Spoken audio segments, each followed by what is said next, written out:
And you are good to go. Okay, so you'll tell me when to start. Yes, you may go. I can Perfect. start. You can start. Yes. Thank you. Okay. Hi everyone, my name is Mapule Mohulati. I am a PhD candidate at the African Literature Department at the University of the Witwatersrand. I'm also a fellow for the Oceanic Humanities of the Global South, hosted by WISA, also at WITS. Today, I'm going to be presenting on Fabrice Montero's The Prophecy. I'm just Before, let me maybe show you a bit of his artwork. So, who is Fabrice Montero? Fabrice Montero is was born in 1972 in Belgium. He lives in Dakar and is an emerging artist based in the fields of photojournalism, photography, and portraiture. He was born to a Beninese father and a Belgian mother. His childhood is nurtured with multicultural. His very unique signature style revolves around his passion and love for the heart and the people of his country. And Montero was not predicted to become a photographer, but photography came naturally to him as the first. At first, he worked as a professional model, and then he became aware of the complexity of the composition, the lighting, and the posture around photography, and became interested in that. And since then, he's been traveling the world, and photography has inspired him to develop more creative projects. Montero was not destined to become a photographer, but he speaks of photography as having come to him. Um, I'm going to be looking at a project of his titled The Prophecy. The prophecy looks to the ocean and the pollution in it. And in the project, Montero works with Delsey and creates fantastical images of the oceanic turn using trash and futurism. I just want to show you. I'm going to show you some of the pictures and then speak on waste and how we can use waste, and art for oceanic, for imagining an oceanic future, right? Because usually we think of the plastic ocean as this dangerous threat, but how can we use art, to save the ocean, right? So before I speak necessarily on Fabrice's own the prophecy, I want to speak more on the ocean and its relationship with waste, all right? Because the ocean today is known for its muchness, and we see the sea as holding a great quantity of human history, and most predominantly in the form of plastic, right? So we get terms today like plastic ocean that have become prevalent and a common way to refer to the sea. But plastic as material also quite explains the world of capitalist modernity, and its dominance as waste material in the sea is also rather metaphoric. All right, but plastic of course is not only a pollutant in the marine environment, but what interests me about plastic, and also how Fabrice uses it, is its malleability, its life duration, and its ability to deform irreversibly without really breaking, and its inexpensiveness, make it an interesting material to play with. Plastic as a material and plastic as a pollutant have led to an ecology of trembling, and an ecology that trembles. But I want to read plastic and also its predominance in the ocean, also in a lot of ways, as the very end of history, because it's always been humanity's understanding that time flies by and we just happen to be in between, yet the ocean now seems to present some sort of pause, and the very end of time as we know it, and how time moves. uh, in my MA, I worked on, I tried to develop an idea of the ocean as an archive, but also as a rubbish dump. Uh, and how so I spent a lot of time looking at waste and actual waste as a concept and a signifier. And I started to realize that waste is not merely a designation, of on or of material substance, but it's also quite a morally laden conceptual category. Waste often carries religious connotations of, punishment when you've laid waste, or abandonment and devastation, wastelands, but it also retains a kernel, of potentially transcendent redemption, available to anything from a penitent soul to an empty Coke bottle, right? So waste as concept and object holds an internal tension that has qualities of, the inseparable and also the merging, and it also holds vital contradictions, right? It's barren, it's disgusting, it's banal, and all these miasmas and deadly visions can be quite scary when you think of waste in that way. But garbage also and waste also have their own generative economies outside of environmental degradation. There's this phenomena, especially we see it in Johannesburg and in Cape Town, of turning crap into cash and garbage into gold, where you see an emerging field of money making in the global south with this advent of recycling for cash, right? So it's not, and I think why I'm interested and how I'm interested in reading Fabrice's work is also just saying it's not all death and gloom when we think of waste, but how can we use waste in generative ways? Because waste is also becoming one of the ways of in which we are staging as the global south an anti-colonial fight against the west, and taking many of the western countries dump back to them, so that there are ways in which waste is also resistance.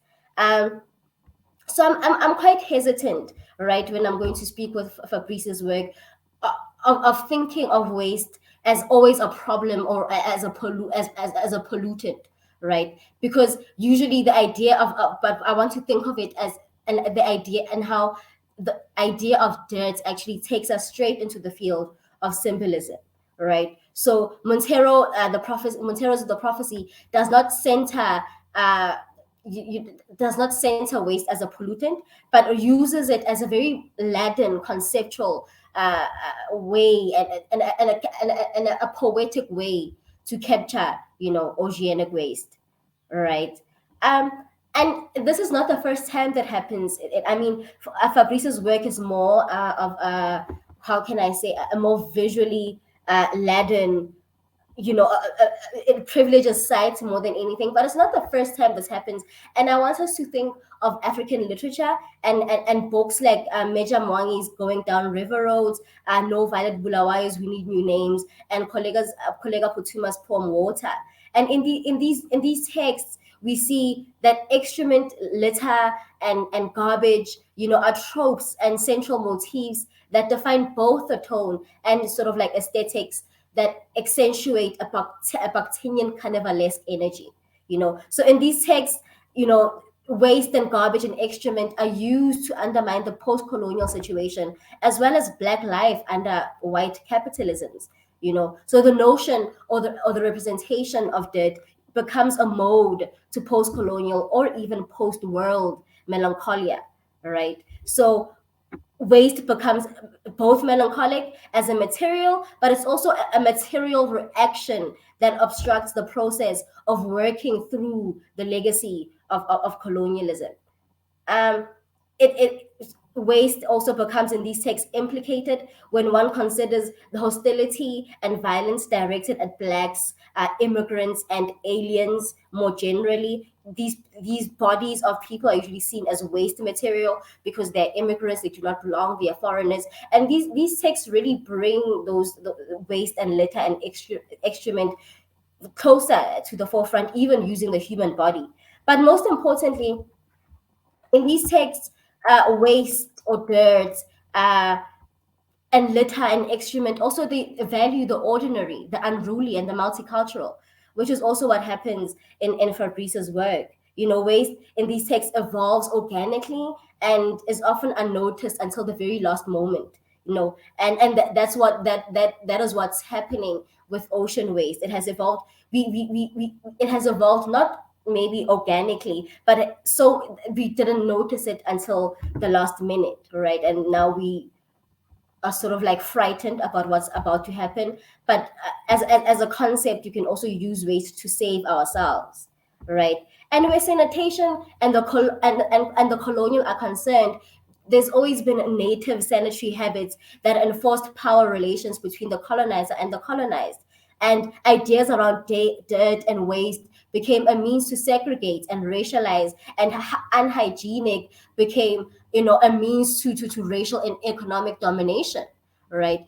We know a lot of townships and a lot of squatter camps that are seen as waste and dump sites, but literally people live there, right? So garbage also, we've seen how it's, like I've said, has become a means to making money. And in China, the recycling sector alone is worth billions and employs several millions. And the majority of these millions are factory day laborers, dustbin picking scavengers, as well as recyclers, right? So in the South African economy as well, recycling is a growing business. So there's an economy of waste that becomes interesting to ocean studies as we begin to probe, the histories of how waste is moved around spaces and how environments shift in and out of being wastelands, and how we think of garbage differently, which is what Fabrice does in his work, right? I'm just going to show you all these, just look. This one is actually my favorite because he's used black plastic and that actually matches the color of the sea. And it looks as if this figure is emerging from the sea.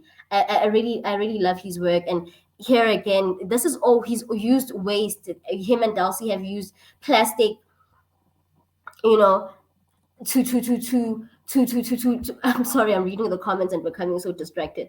uh this with this one as well. And like, this reminds me of a mermaid like figure, which is also African, science fictive in a way, but this is all waste, like wrapped on the model's body.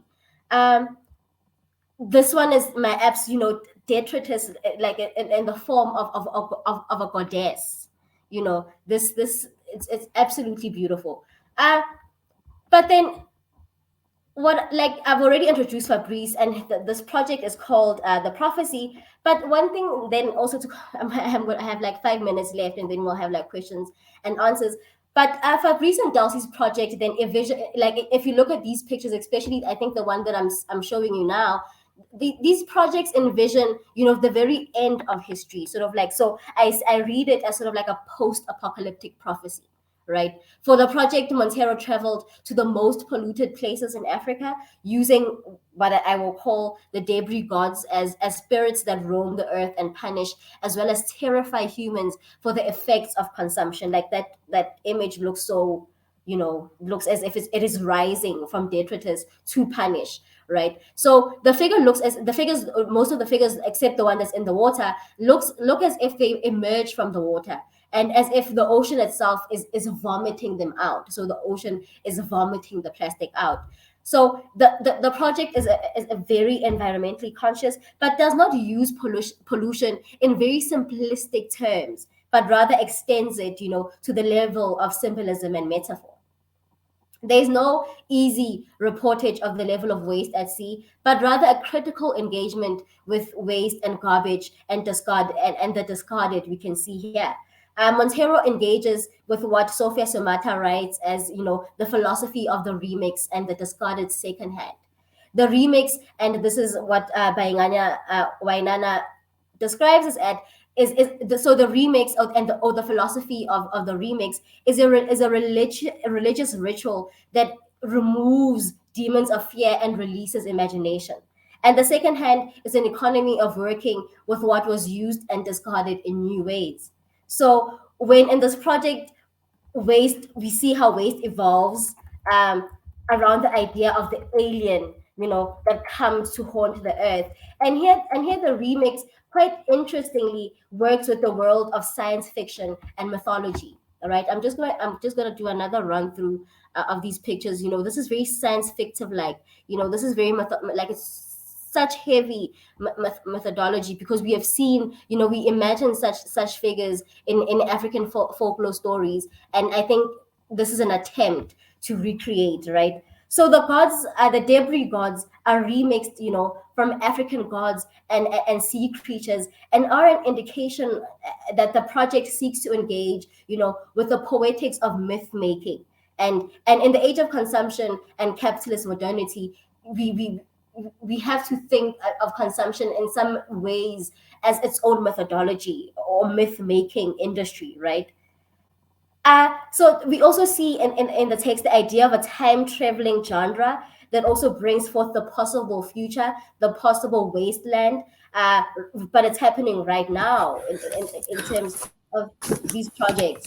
And Garbage in Montero's photography is also a remix of history and a remix of the archive. And if we are indeed made by our archives, as Wanaina and Samata suggest, then it is possible that the archive itself, and in this instance, the sea, is spilling over us as we cannot put anything in it anymore. So that's it from me. I'm going to take questions and answers now for the next 15 minutes. Yeah, let's engage. Please, Candace, please help me take questions. Thank you for the compliments. I'm reading them now. Hi, Emily.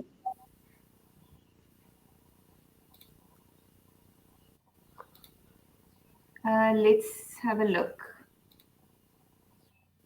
Yes, I'm seeing all these sculptures are purely from waste. Yes, they are all purely from waste, predominantly plastic. Okay. We're going to hand the mic over to Ozzy. Okay.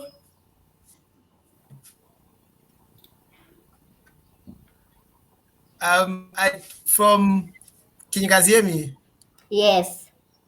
Oh, okay.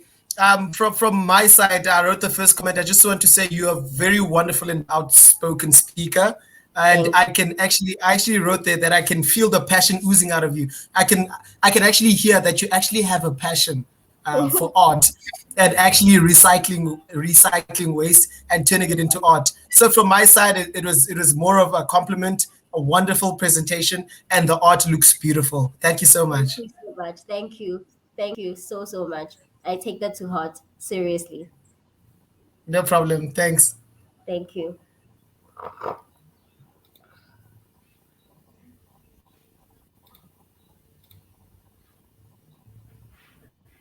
Okay, so let's have a look at some of the responses.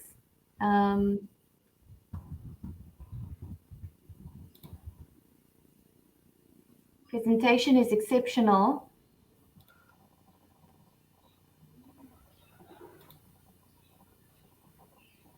Amazing work.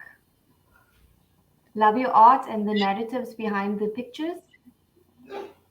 Okay, let's try and get this question here.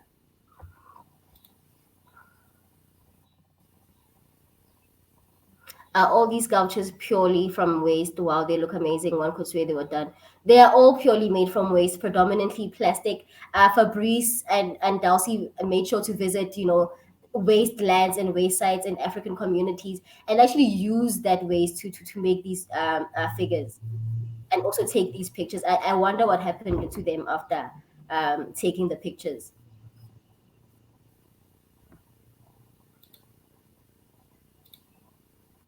Another comment.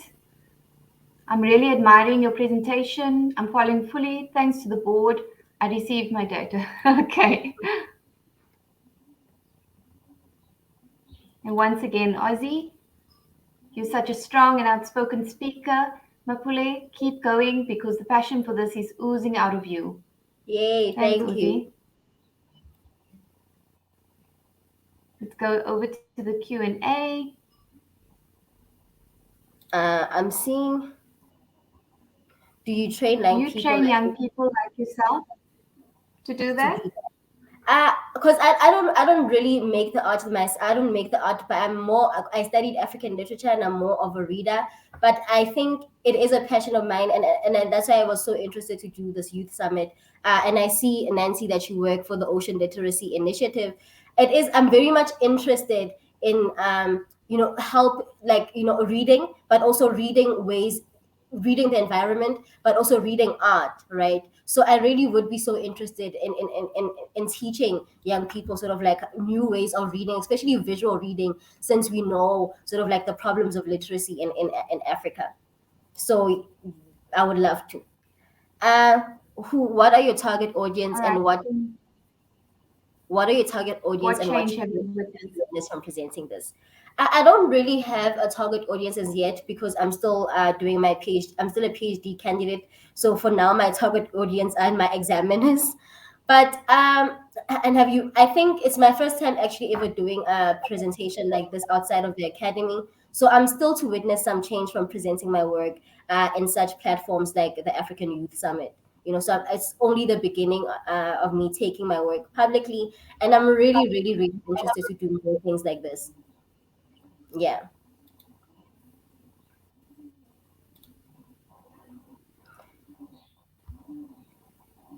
I think some people want to speak.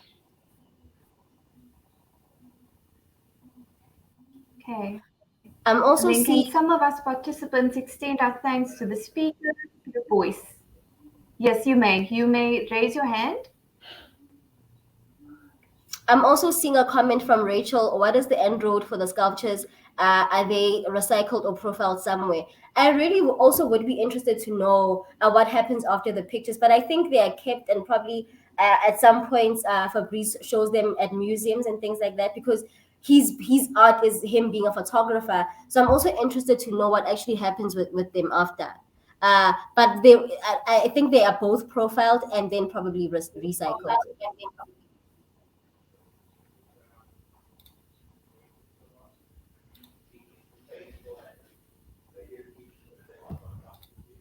Yes, it Is your is. PhD aligned to your passion? Yes, it is. I in my MA I read Wangechi Mutu's work for one of my chapters. This year for my chapter, I'm reading a lot of Fabrice's work, and also those Cape landscape pictures. So I am, as I've said, I study African literature, so I enjoy reading books, but I also enjoy reading visually. So definitely, it is very much connected to my PhD.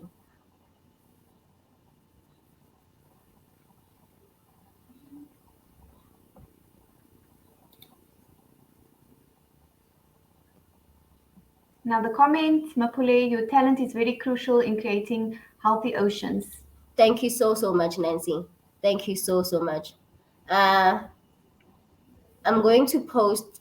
I'm going to type my email on the chat in case there are other ways in which you can engage and create more places like this, and reach out to more of the youth. So for anyone who's interested, my email is there. Yes, I still use Yahoo. It's in chats.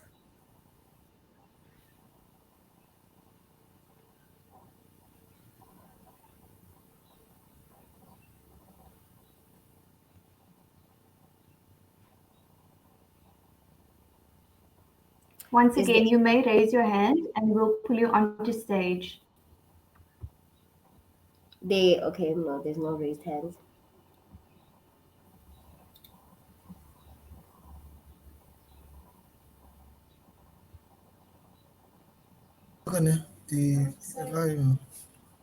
Hello. Hello. Hi, can I speak? Yes, definitely. Oh, okay. Okay, no problem. I've done. I'm also a person that loves reading, and I'm very passionate about recycling, sustainable Mm-hmm. development, sustainable development goals, and climate literacy and everything. Mm. I just wanted to ask the people that inspire in the field, because I know there's people like there's an artist called H.A. Schultz from Germany, that Mm-hmm. is famous around the world for creating art out of garbage. So maybe you can share with us the type of artists that actually inspire in the field, because when you're in a particular Mm-hmm. field, there's always people that got there before you and that actually inspire Mm-hmm. you, and the people that you actually included in your research project. So I just wanted to know who are the artists that have actually inspired you in this field, and how did your passion for this how did it get invoked? That's what I'd like to know. Thank you. Yay, thank you so much for that question. I work around reading both texts that are written and visual arts.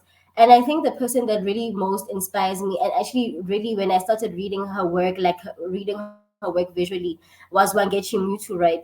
I think she's absolutely phenomenal and captures East African folklore in such wonderful ways. So I think for me, actually, when I started reading visually, I had started reading Wangechi Mutu, and she sort of like made me realize how possible it is to venture out and find more artists. And she's just got such a dynamic, you know, work, from paintings, to sculptures, to sort of like sound engaged exhibitions. So I really, really, really, really love her.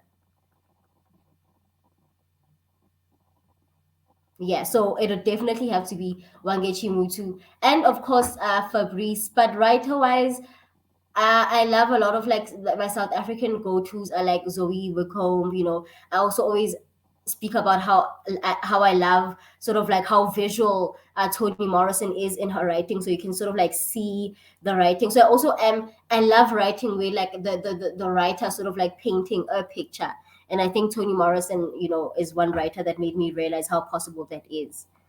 Yeah.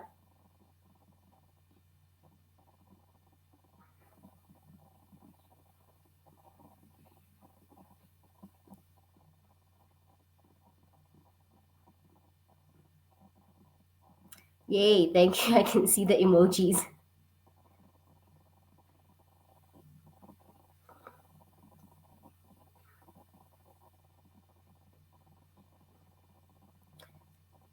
Candice, if there aren't any more questions or comments, I'm sure we're a bit early, but I'm sure that it should be fine.